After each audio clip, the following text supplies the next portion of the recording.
If you've been told you have heart blockage, one question usually comes first.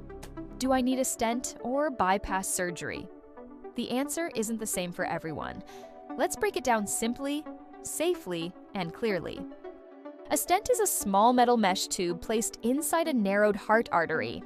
It's inserted through a blood vessel, usually in the wrist or groin, and expanded to keep the artery open. Stents are commonly used during a procedure called angioplasty. Bypass surgery, also called coronary artery bypass grafting, creates a new route for blood to flow around blocked arteries. A healthy blood vessel from another part of the body is used to bypass the blockage.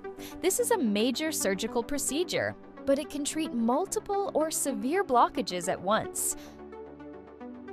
Both the procedures improve blood flow. The difference lies in how much disease is present.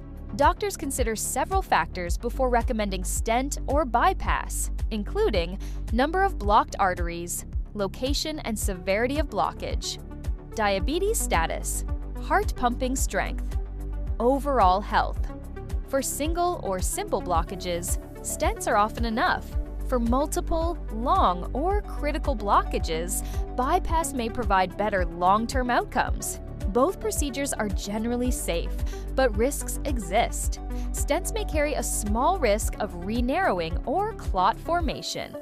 Bypass surgery involves surgical risks like infection or longer recovery. Your cardiology team weighs these carefully before recommending treatment. Stents can last many years, especially with proper medication and lifestyle changes. Bypass grafts may last 10 to 15 years or longer, depending on health habits and vessel type. Regardless of treatment, long-term success depends on healthy diet, regular physical activity, controlling blood pressure, sugar, and cholesterol, taking prescribed medications consistently, avoiding smoking. Stent or bypass. There's no better choice, only the right one for you. At iCliniq, cardiology experts can help you understand reports, options, and next steps securely and online.